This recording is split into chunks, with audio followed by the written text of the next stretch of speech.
वो हमरा बुलबुल हम तुम्हारा पीछे पीछे किधर से किधर आया, तुम हमारे को नजर ही नहीं आया. السلام علیکم ورحمت الله وبرکاتہ ملګرو یو ځل بیا ستاسو سره نیغ په نیغه یم د امیر جاناني سره په یو څو نوي اوازونو سره.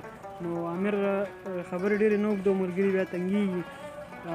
ملګرو سره که څه خبرې کول غواړئ او بیا خپل یو څو اوازونه راته کول غواړئ نوي نوي چې موږ ته هم خوندونه واخلو، دغه ملګري ته هم واخلو. ډېره مهرباني، ما له خو ډېر د خبرو چل نه راځي، خو بیا هم زه د طاهر خان لاله ډېره مننه کوم، بیا د تاج صاحب هم ډېره مننه کوم، او د دې خپل خلکو چې کوم دی پښتنو ډېره زیاته مننه چې د هر ځګي نه ما ته کال راغلی دی او ما ته ویلي دي چې یاره واقعي ته مخکې لاړ شه او زموږ دپاره ویډیوګانې وکړه، زموږ دپاره فني اندازونه وکړه. د ملګرو غوښتنه وه چې یاره درېیمه ویډیو ته وکړه خامخا. نو بس ډېره زیاته مننه د ټولو، ډېره زیاته. بس بیا د اوازونه او زما چینل اولس واینز چې ماشاءالله د پښتنو د مینې د وجې چې کوم په ترقۍ روان دی، نو ډېره یوټیوب کې د امیر ولس واینز نوم باندې چینل هم دی، هغې کې کار کوي. ملګري کولی شي هلته د امیر واینز ویډیوګانې شارټ ویډیوګانې هغه هم کتلی شي. ډېره مننه. دوی سره به لږ د جلات خان د اواز ډېر زیات خلک یادوي. نو هلکه ګوره دا کلي مشره تا ته ما ویلي و چې ما له واده وکړه، نو تا زما دا واده څنګه چل وکړو، اوسه پورې داسې ګرځمه د جمعې هغه سیزن هم رانه تېر شو. ارې وروره ولې ووایه خو وایي چې یار عارف اروره ماتې کوز کا ما خو له واده م نه دی کړی مړ مې نه کې. ډېر ښه یار.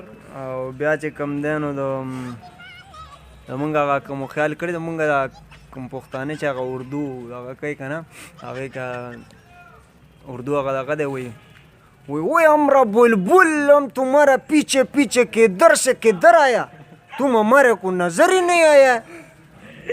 ډېر ښه یار. خبر را سره دې کې لګي اوږدې کا यार नो तुम्हारे को तो पता है कि टाइम अजान का है और लोगों को हम कुछ न कुछ तो बोलेगा कि ना खामखा टाइम हमारे पास बहुत कम है. नाना तो वो संपत्ति कार्य के चोलाम्बा او ته وایي چې زه پنده سړي سپېږ موته وردانګم خدای شته چې بیا ونه وی چې اولامبه ګینې ګوره کار به مې دله خراب کړی. دغه جنۍ د اواز چې وکړو دغه کومه مخکې د اواز نانا ته دا بیا وکړو وای نانا اولامبا بیا چې ګلوبټ هغه اواز باندې تاسو ته کوشش کوم چې لږ ډېرې وکړم. هغه زمونږ هغه کور ور پروګرام یې شروع کړی که نه، نو که ماین یم نو ګورې زه ستا فین یم ځکه ګورې د اواز کوم ښه.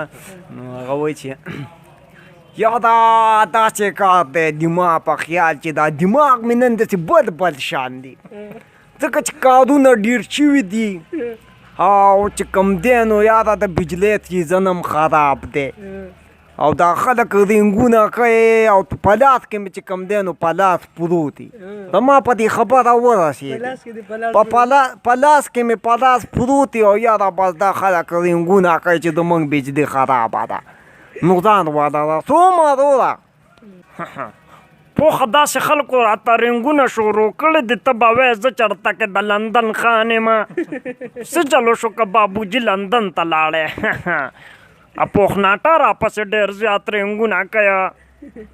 پاپوچي ما خو ته پسې رینګ نه دی کړی دته اوس ګوره داسې د خلکو د مخې وایي ما نه دی کړی. د خرش پرش هغه دی وایي ښځې زه راغلم چانو پرتې که نه او زیمه دا بچي دې رانه کورې کا. یو دغه کې وایي چې هغه ماشومان ورانی کوي اخواشه خوږېږي چاړې دې اوس به کوی ته غوزار شي یا خدایه داسې دي. ډېر خیر. شاهد خان لاله اواز دی وایي دغه دی نه لالا نه داسې نشي کېدی ځکه چې زه پښتون یم او پښتون داسې کار نشي کولی. کوم اسلام چې ماله د اوبو د تویولو اجازت نه راکوي نو هغه به ماله د وینې د تویولو څنګه اجازت راکړي. او ولکه ډول وخه د خیره او یا قربه انا او زما د سترګو یاره الو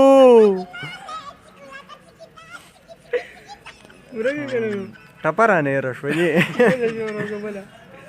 او ټپه به پکې لږ غمګینه وکړمه وایي ستا لوپه زما کپن شنو او چې ټول باندې یړ ګلونه شنه او زمونږ او یا هلو او زمونږ 400 وایم چې کوم ملګری دی ساده ګل د هغه اواز دی وایي د وریجو لبا ولې یوازې ته راتلې زه ولې تا ته د وریجو والا نه ښکارم څه زه به م په خپله اوس ځان سره شاپر راوړم او وریجې به وړم د خیره سره ډېر ښه ډېره مننه ملګرو خوشحاله اوسئ اباد اوسئ هر چېرته چې یئ یا بس دغه لږه غونته کې شیبه وي مونږ وایو چې ملګري لږ وخاندي او زموږ د ویډیو کتلو د امیر د سپورټ کولو او تر دې دمه زموږ سره د پاتې کېدو ډېره زیاته مننه هر چېرته چې خوشحاله اوسئ اباد اوسئ د دې لپاره